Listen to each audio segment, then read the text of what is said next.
Hello, the Educ morning session, and hello, Ma'am Leslie. And now we will go to report a addressing diversity through the years and special and inclusive education. So models of disability. Models of disability, these tools for defining impairment and ultimately for providing a basis upon which government and society can devise strategies for meeting the needs of disabled person. So this is for all the person having disability in our government make a way or strategy so that matugunan ang mga pangangailangan ng ating mga kapwa tao na may mga kapansanan. So even in the Philippines, so we have a history of having a disability. So our former president during 1899, Apolinario Mabini, he can't unable to walk. He has a disease of poliomyelitis or polio. So, ang polio is muna siya ang mag-spread na ang virus from person to person, and ang iyong mga symptoms are fever, mga fatigue, and also headache, and stiff neck.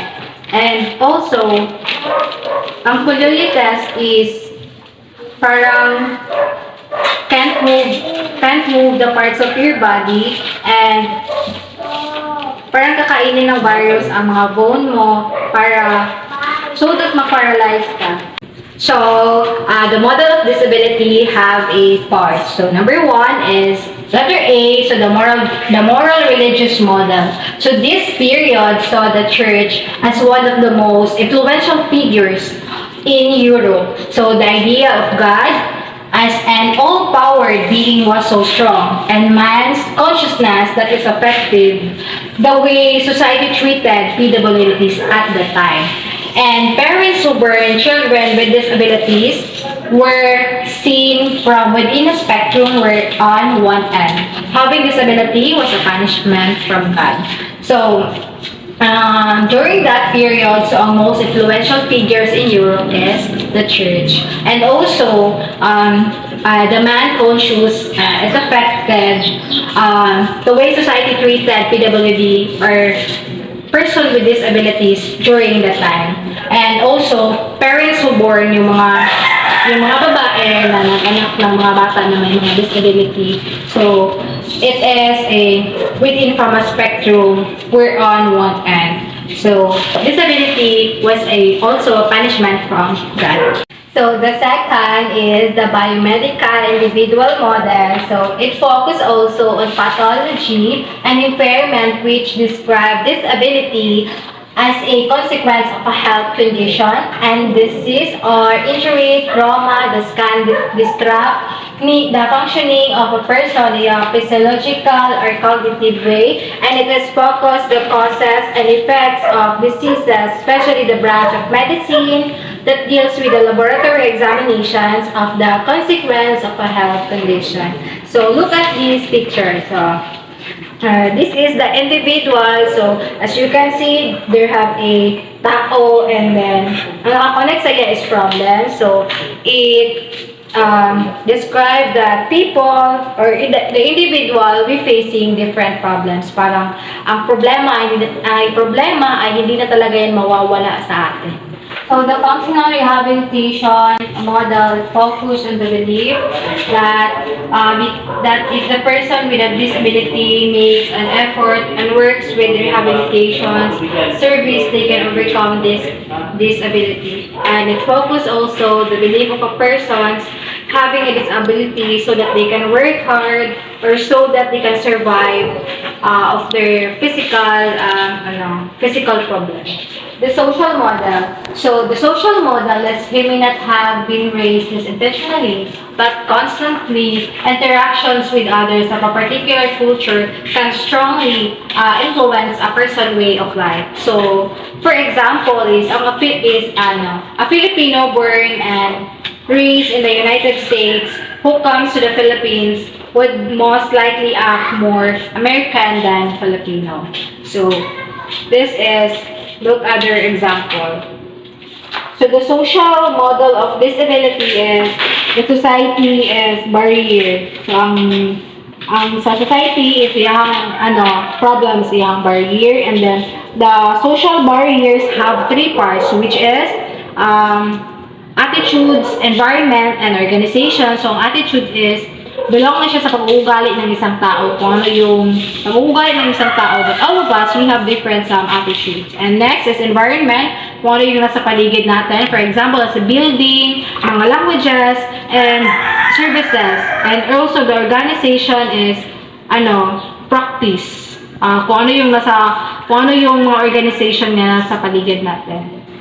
So, sociology is the study of social life, social change, and the social causes and consequence of human behavior.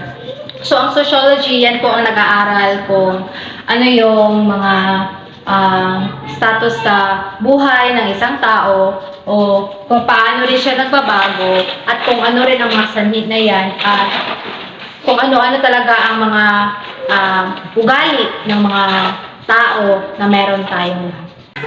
So, these are the evolution of models disability. Number one, we provide definition of disability. So, as you can see, they provide definition due sa disability. And number two is they offer explanation of causal and responsibility attribution. They have a lot of explanation of disability so that we all know. And number three, they are based on perceived needs. And number four, they inform policy. Ano yung mga policy na dapat gawin o hindi dapat gawin. Number five, they are not value neutral or making no judgment. And number six, they define the academic disciplines that focus of disability.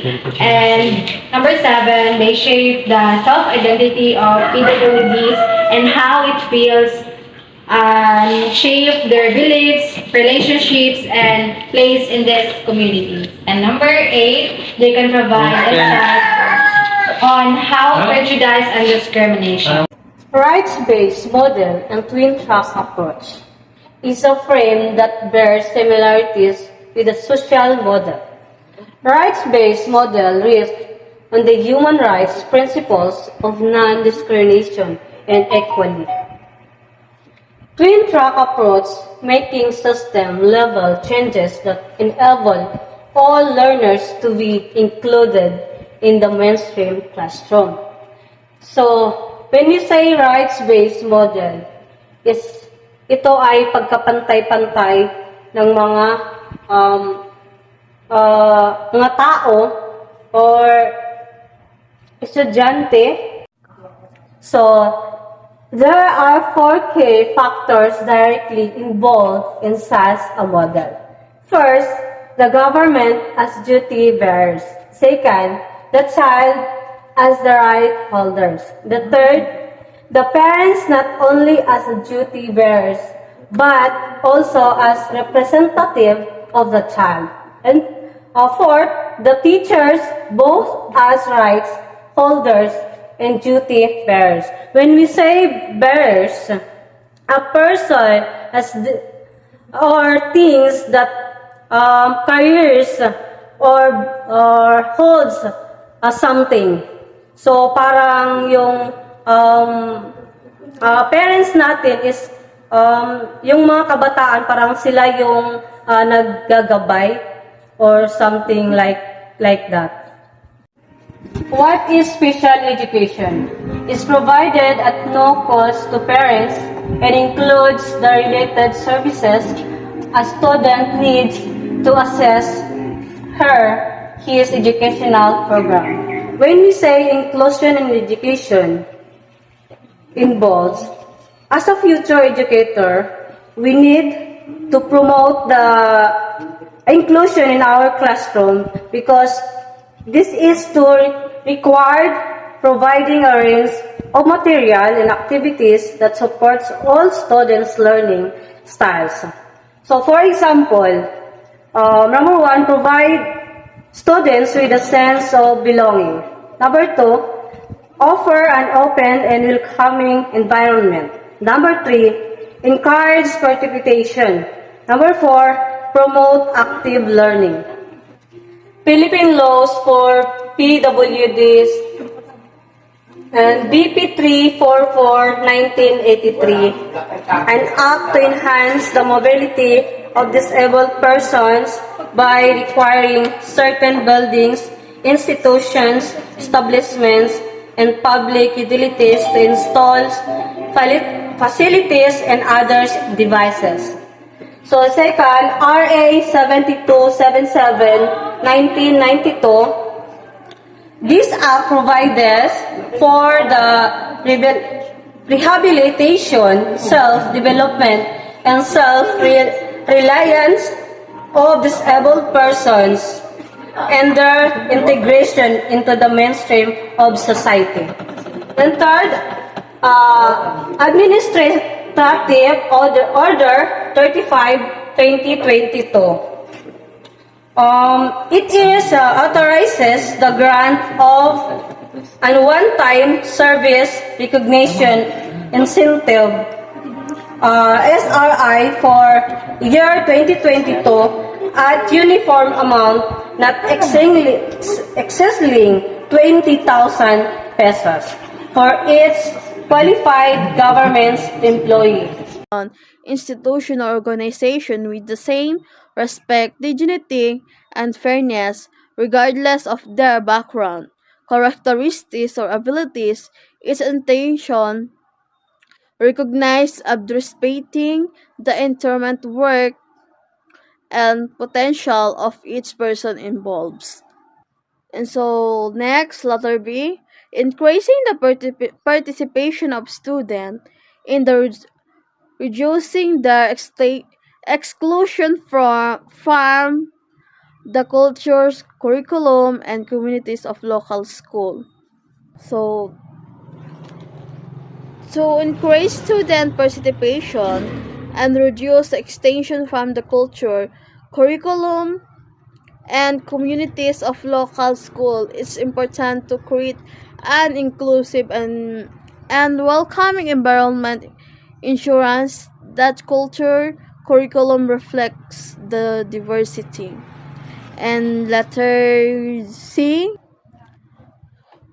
restructuring of the cultures, policy, and practice for students, not only those in important impairment or those who are recognized as having special education needs. It involves creating an inclusive environment that cater to diverse needs, abilities, and background of all students. So letter E. Learning from applicants to overcome barriers to access and participation of particular student to make change for the benefits for students more broadly. Refer to process of recognizing and addressing the abstract abstracts of the pretend curtailing student from access and learning from fully participation in education to uncover the barrelist education institution can make change that benefits of broader I brother no broad. So number F, viewing the difference between a student as resources to support learning rather than problem to be overcome meaning. So when we view student as a resource, we recognize their unique strengths and skill and interests. We understand that each student has something something something valuable to contribute to the to that learning. And so let's proceed to letter G. So letter G, acknowledge the right of student to an education in their locally So it means every child should be have opportunity to attend a school in their local area. This means ensure, ensuring that schools are equated, distribute distribute through communities, it's in especially in remote or disadvantaged, so that children do not face barriers in access education. So let's proceed to let's proceed to letter H. So letter H, um, improvised school of for staff as well for students. So school school invest in professional developments programs that help staff in change their knowledge and skills and teaching method. This is can include workshop, seminar, conference, and collaboration with others educators. So let's proceed to letter I. So emphasizing the role of school in building community and development values as well as in increasing achievement. So when schools properties community building they create sense of valuing and supportive improvements environment for all students. This is foster positive relationship among students.